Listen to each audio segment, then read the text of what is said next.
संकोच व्यवहार की अपेक्षा क्यों करते हैं मुझसे? लाज और मर्यादा तो नारी के आभूषण होते हैं, और आप आभूषणहीन रूप में मुझे क्यों देखना चाहते हैं? लगता है आपके मन में कोई खोट है।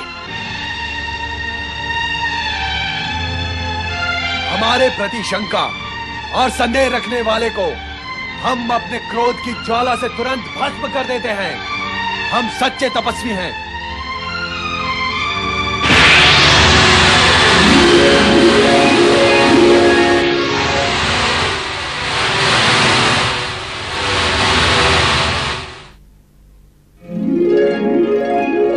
यदि तू स्वयं को इतनी महान सती समझती है तो तेरे मन में विकार ने क्यों प्रवेश किया?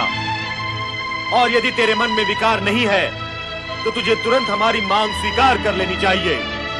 बुद्धि भ्रमित नारी, ये मत भूल, यदि तूने हम तीनों महात्माओं को बिना भिक्षा दिए लौटा दिया तो इसका परिणाम, विनाशकारी परिणाम तुझे जीवन भर भुगतना होगा।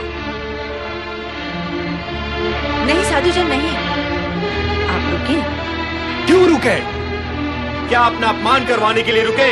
जब हमारी मांग पूरी नहीं हो सकती तो हम क्यों रुके? किंतु साधु द्वार पर आकर लौट जाएं, ये तो उचित नहीं है। उचित अनुचित का विचार करने वाले हट नहीं क्या करते अनसुईया? और हट करने वाले गृहस्थों के यहाँ हम साधु अन्न जल ग्रहण नहीं करते, इसलिए हमारा लौट जाना ही उचित होगा। ऐसा अनर्थ ना करे साधुजन। अनर्थ से बचना चाहती हो तो हमारे शब्दों का अर्थ समझो।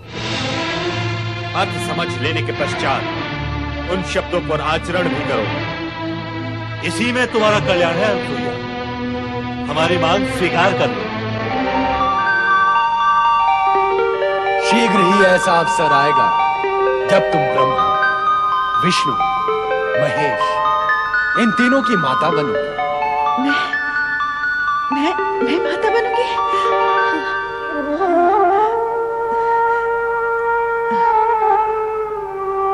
तो क्या अब हम लौट जाएं?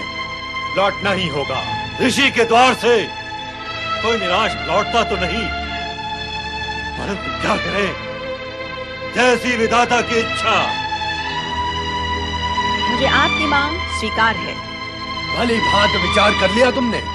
नारी सुलभ मर्यादा और लाज का प्रश्न मत उठा देना। अनसुईया, निसंकोच होकर व्यवहार करना।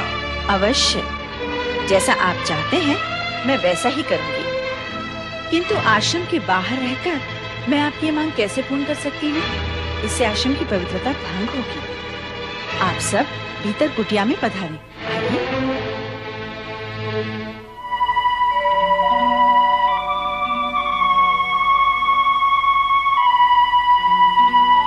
स्वामी, ये त्रिदेव मेरी परीक्षा लेकर मेरी मनोकामना पूर्ण करने आए हैं।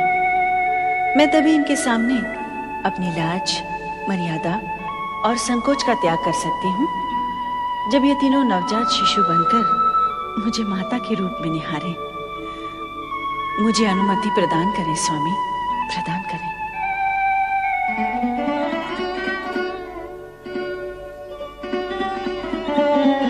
पधारें महात्मागण, अपना आसन ग्रहण करें।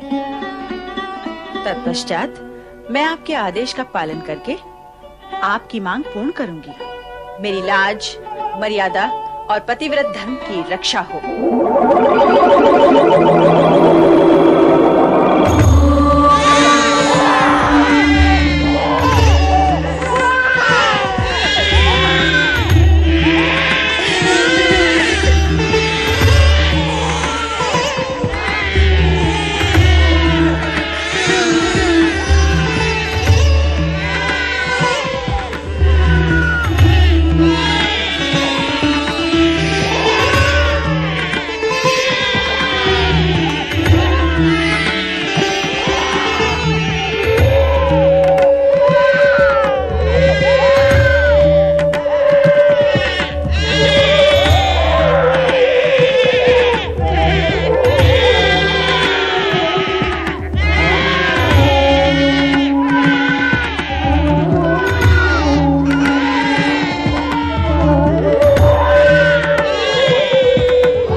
मेरी माता बनने की इच्छा पूर्ण कर दे।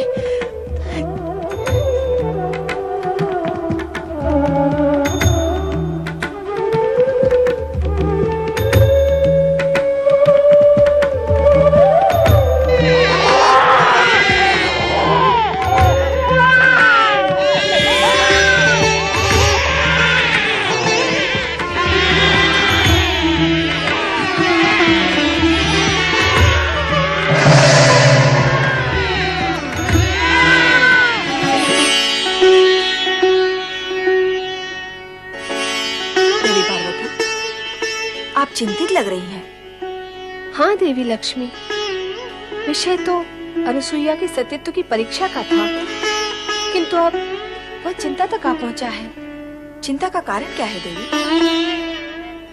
अनुसुईया के सतीत्व की परीक्षा लेने त्रिदेव यहीं से गए हैं। अब तक तो उन्हें लौट आना चाहिए था, किंतु लौटे नहीं। यही चिंता का कारण है।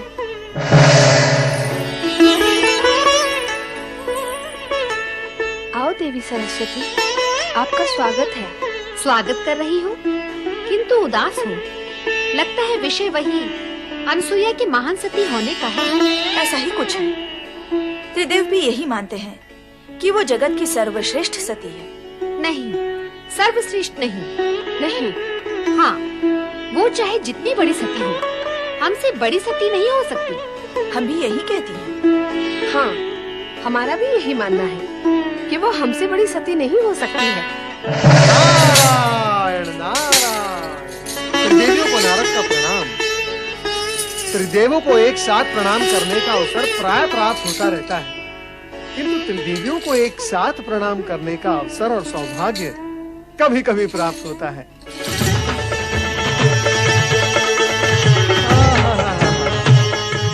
आज कैलाश पर त्रिदेवी सम्मेलन है। अवश्य ही कुछ विशेष प्रसंग होगा, किंतु त्रिदेवियों की शोभा तो त्रिदेव से है। कहाँ है त्रिदेव? नारायण नारायण। मैं तो विष्णु लोक, ब्रह्म लोक दोनों में भ्रमण करके आ रहा हूँ। दोनों लोग सूने पड़े हैं और यहाँ पर भगवान भोलेनाथ भी नहीं है। आप तीनों को तो अवश्य ज्ञात होगा ही कि त्रिदेव कहाँ है। नारद, तुम वाक्पटु तो हो ही, अभिनय पटु भी हो। तुम तो ऐसे अज्ञानी बन रहे हो जैसे तुम्हें कुछ ज्ञान ही न हो। कैसा ज्ञान माता?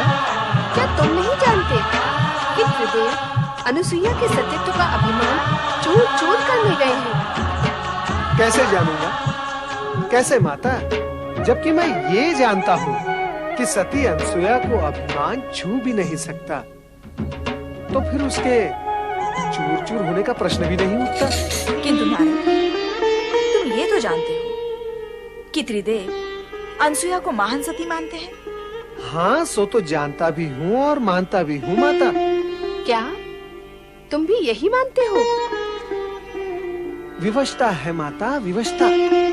त्रिदेव जिसे मानते हैं उसे यदि मैं अमान्य कर दूं तो स्वयं मैं अमान्य हो जाऊंगा। तो सत्य ये है कि त्रिदेव की मानता के कारण ही तुम भी यही मानते हो कि अनुसुईया जगत की महान सती है। हाँ माता। किंतु इसका प्रमाण क्या है? प्रमाण असत्य से उत्पन्न शंका का होता है माता। जो प्रत्यक्ष है उसका क्या प्रमाण? सत्य असत्य का ज्ञान बिना परीक्षा लिए कैसे होगा नारद? माता, यही जानने तो मैं अत्रि आश्रम गया था। क्या नारद, तुम अत्रि आश्रम गए थे? हाँ माता, मैं वहीं से आ रहा हूँ। तो क्या वहाँ त्रिदेव नहीं थे? अब क्या बताऊँ मैं माता? जो सत्य है वही कहो नारद। बताओ नारद, त्रिदेव वहाँ थे अथवा नहीं? थे भी और नहीं भी। नारद, अपनी लीला का प्रदर्शन दानवों अथवा मानवों पर किया करो। स्पष्ट कहो, त्रिदेव वहाँ थे या नहीं? कहो नारद, अनुसुईया के आश्रम में तुम्हें त्रिदेव के दर्शन हुए अथवा नहीं? माता, मैंने वहाँ अनुसुईया के 3 छोटे छोटे शिशुओं के दर्शन किए, किंतु त्रिदेव के तो तीनों लोक में कहीं दर्शन नहीं हुए।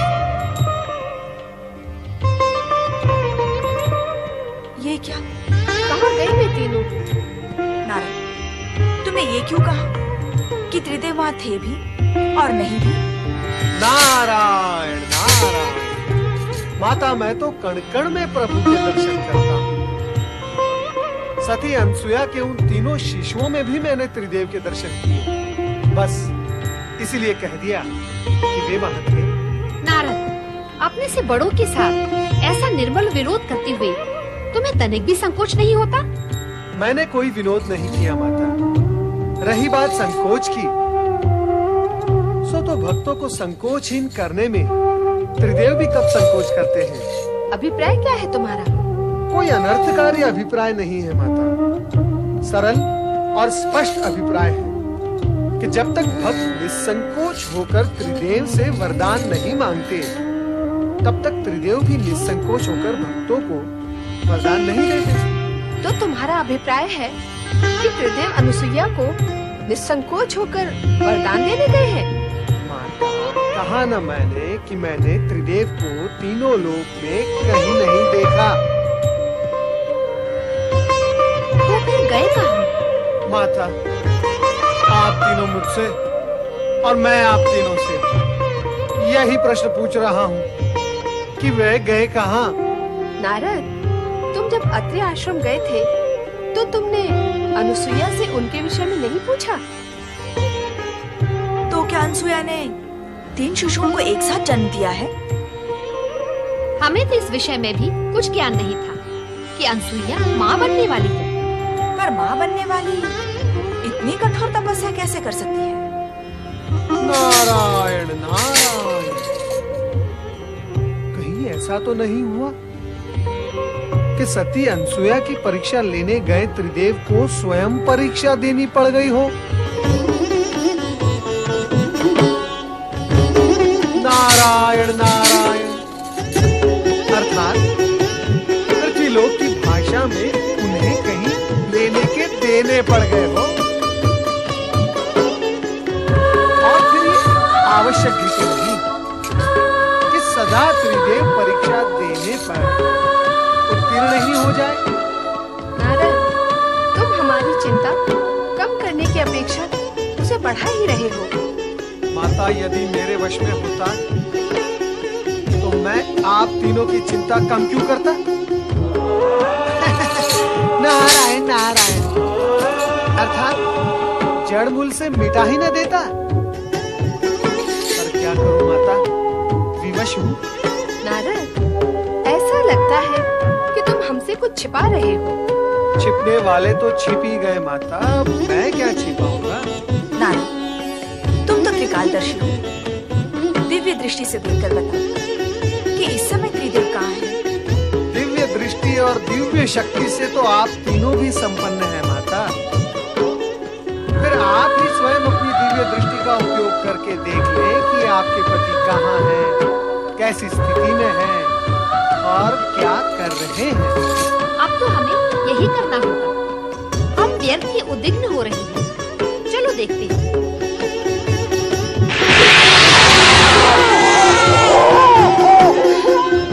क्या तुम दोनों ने वही देखा जो मैंने देखा? यही प्रश्न मैं करने वाली थी। यही प्रश्न आप दोनों से मैं भी कर रही थी। क्या प्रश्न है आप तीनों देवियों का? तनिक मैं भी तो सुनूं। नारद, सब कुछ जानते हुए भी तुम अंधे के बनते हो। क्या तुम नहीं जानते कि अत्रि ऋषि के आश्रम में अनुसुईया के पालने में त्रिदेव शिशु बनकर पै पै कर रहे हैं? पै पै नहीं, ए कर रहे हैं। पै पै भी नहीं और ए भी नहीं, उआ उआ करके रो रहे हैं। नारायण नारायण, सभी ने अपने अपने पतियों को शिशु रूप में रोता देख सुन लिया। अच्छा हुआ आप तीनों ने उन तीनों को देख लिया, आपकी चिंता दूर हो गई ना। अब आप मुझे आज्ञा दें, मैं चला। रुक जाओ नारद, हमारी चिंता अभी दूर नहीं हुई है, बढ़ गई है। अभी तो केवल इतना ही ज्ञात हुआ है कि वे अनसुया के पालने में हैं। अब और क्या ज्ञात करना शेष है माता? नारद, कभी कभी तुम्हारे प्रश्न बाण की नोक से भी अधिक नोकीले होते हैं। उन तीनों को वहाँ से कैसे मुक्त करें, यह ज्ञात करना तो शेष ही है। नारद, तुम्हें हमारे साथ तुरंत अत्रि आश्रम चलना होगा। मैं नहीं नहीं नहीं नहीं, मैं क्या करूंगा वहां आकर? शिशुओं और माताओं के बीच नारद का क्या काम है? ये गुत्थी तो आप तीनों की उलझाई हुई है। अब इस गुत्थी को आप तीनों ही सुलझाएं। मुझे आज्ञा दें। नारायण नारायण। हम नारद का आश्रय क्यों लें? क्यों ना हम स्वयं ही अत्रि आश्रम चलें? यही करना होगा।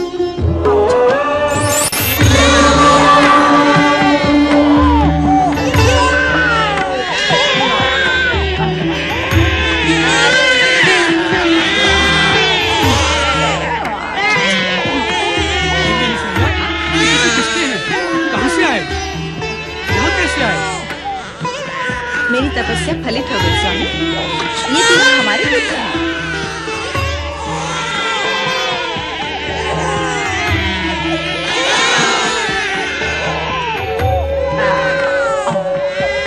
ऋषिवर अत्रि,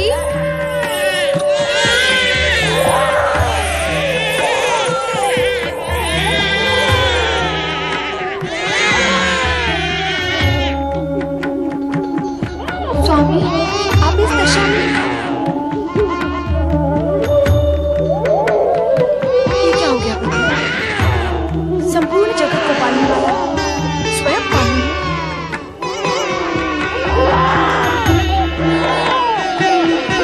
ये कैसे हुआ ब्रह्मदेव? ये तुमने क्या किया अनुसुईया? क्यों किया तुमने ऐसा? त्रिदेव को इस स्थिति तक पहुंचाने में तुम्हें तनिक भी संकोच नहीं हुआ? अर्थात आप इस सत्य को स्वीकार करती हैं कि मैं निसंकोच होकर ये सब कर सकती हूँ।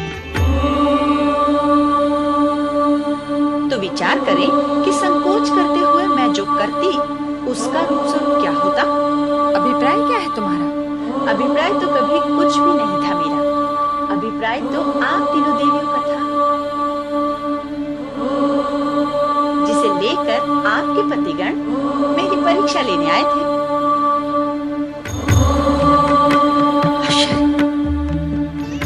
अनसुया ने त्रिदेव को शिशु बनाकर पालने में कैसे सुला दिया? उससे भी बड़ा आश्चर्य तो ये है कि त्रिदेव शिशु बन कैसे गए? वे स्वयं शिशु बनना चाहते थे। ऐसी ही उनकी मांग थी। मैंने तो मात्र उनकी मांग को उनकी आज्ञा समझकर पूर्ण किया है। अनुसुईया, जगत में आज तक कभी ऐसा हुआ नहीं और ना ही भविष्य में ऐसा होना संभव होगा कि त्रिदेव को कोई नारी अपने सतीत्व के बल पर शिशु बनाकर पालने में सुला दे। हाँ अनुसुईया, हम तुम्हारी पतिभक्ति और सतीत्व की श्रेष्ठता को स्वीकार करती हैं। अब प्रत्यक्ष को प्रमाण की आवश्यकता भी क्या है? हम तुम्हारे सतीत्व की श्रेष्ठता को और महानता को प्रणाम करती हैं। अब हमें हमारे पति लौटा दो। आज हमसे अधिक सौभाग्यशाली इस जगत में कौन होगा स्वामी, जिनकी कुटिया में 3 महादेवियां एक साथ पधारी हैं। केवल 3 महादेवियां? इस पालने में सोए हुए त्रिदेव को क्यों भूल गई देवी अनुसुईया?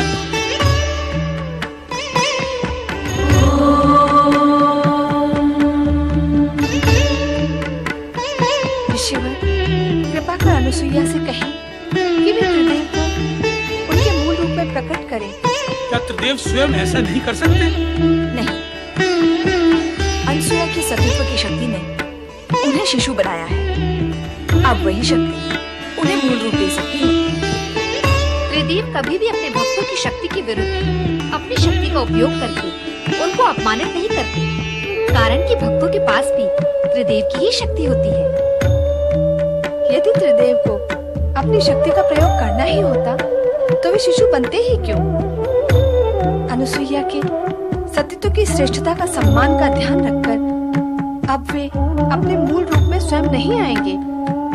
जब उन्होंने अनुसुईया के सतीत्व की श्रेष्ठता को स्वीकार किया है तो उनकी इच्छा का अवश्य सम्मान करेंगे। अतः ऋषि, आप ही अनुसुईया से कहें त्रिदेव को अपने मूल रूप में प्रकट करें।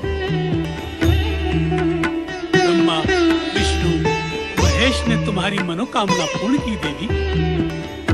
यदि तुम इन्हें शिशु बनाकर रखोगी तो संपूर्ण जगत की व्यवस्था और स्थिति अस्त व्यस्त हो जाएगी। त्रिदेव को उनका मूल रूप प्रदान करो देवी अनुसुईया।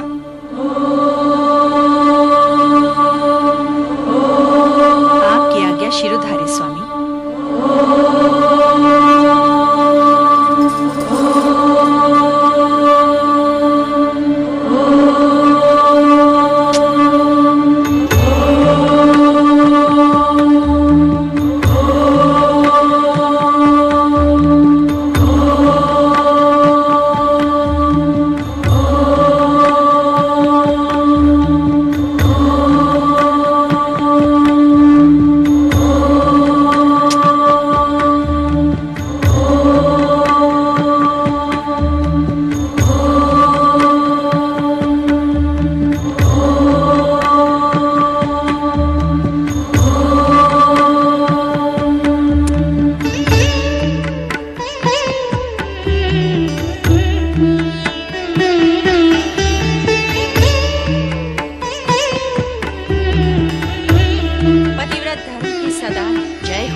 मेरा और आप तीनों का माता और पुत्र का संबंध बन ही गया है, तो मेरी हार्दिक इच्छा है कि आप त्रिदेव एक ही रूप में अत्रि पुत्र के रूप में स्थापित हो।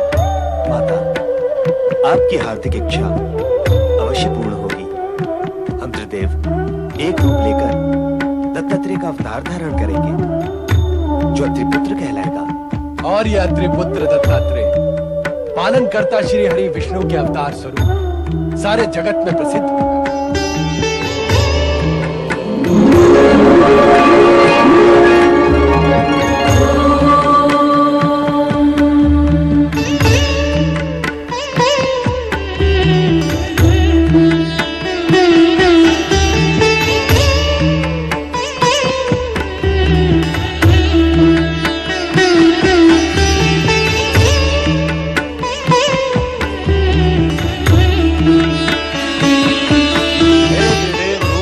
दत्तात्रेय, आप हम त्रिदेवों की सम्मिलित शक्ति के धारक होते हुए सौम्य, शालीन, परोपकारी एवं शांत प्रकृति के हैं। और भगवान दत्तात्रेय एवं विष्णु अवतार के रूप में आपकी कीर्ति दिग दिगंत तक व्याप्त रहेगी। हे अत्रि अनुसुईया पुत्र, आप संसार में भक्ति, ज्ञान, वैराग्य और सद्भावना का प्रकाश प्रकाशित करेंगे। हे संत वेशधारी दत्तात्रेय, आप जगत में अवधूत के वैराग्य प्रदर्शक नाम से प्रसिद्ध हैं। जो भक्त सच्चे मन से आपकी पूजा आराधना व नाम स्मरण करेगा, वो हम तीनों को प्राप्त होगा। साथ ही वो त्रिदेवों की कृपा का अधिकारी। हे श्री हरि विष्णु अवतार दत्तात्रेय, जो भी भक्त आपका नाम स्मरण करेगा वो सदा धन, वैभव और संपन्नता से पूर्ण रहेगा। इतना ही नहीं, आपकी भक्ति करने वाले भक्त का ज्ञान चमत्कार पूर्ण होगा। ज्ञान व विद्या में वो सदा अग्रणी रहेगा। जगत में भक्ति और वैराग्य की धारा आपके नाम से ही प्रवाहित होने लगेगी। त्रिदेव और त्रिदेवियों ने अपनी कृपा का जो प्रसाद दत्तात्रेय को प्रदान किया है वो अभूतपूर्व है। जगत में ऐसी उपलब्धियां सरलता से प्राप्त नहीं होती। तीनों लोकों की संपदा से अधिक प्राप्त किया है दत्तात्रेय ने। त्रिदेव और त्रिदेवियों ने शेष कुछ भी नहीं छोड़ा। जगत में जो श्रेष्ठ है वो सब प्रदान किया है दत्तात्रेय को। धन्य हो दत्तात्रेय। प्रणाम माता, प्रणाम पिता श्रेष्ठ। मैं दत्तात्रेय इस जगत को धर्म का संदेश सुनाकर प्राणियों को कल्याण मार्ग के लिए प्रेरित करूंगा।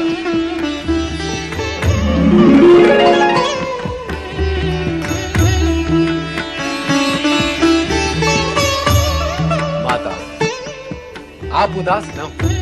हमने ही स्वप्न में आकर आपको पुत्र प्राप्ति के लिए तपस्या का उपाय सुझाया था। इसलिए हम अपने अंश से आपको ऐसा रुद्र अवतारी पुत्र प्रदान करेंगे जो सदा आपकी सेवा में रहेगा। रुद्र अवतारी शिवांशी प्रकट हो।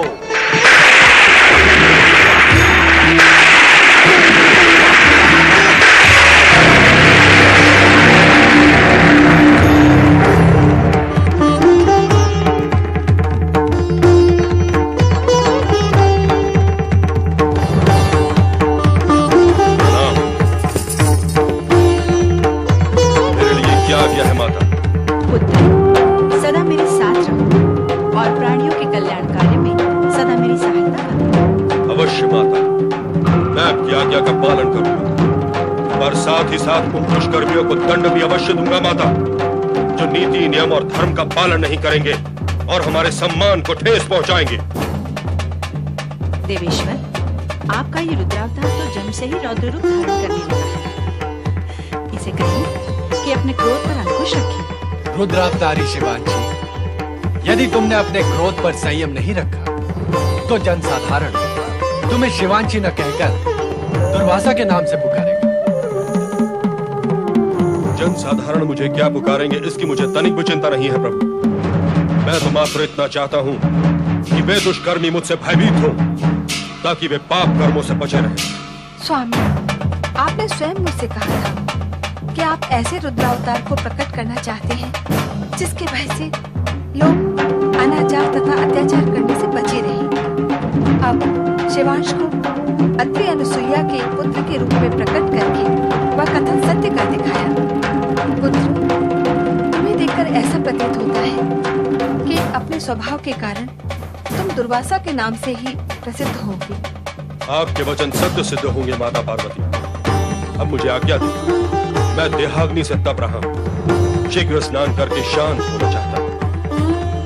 माता अनुसुईया, मैं स्नान करके लौटूंगा। मेरे लिए भोजन की व्यवस्था अवश्य करो।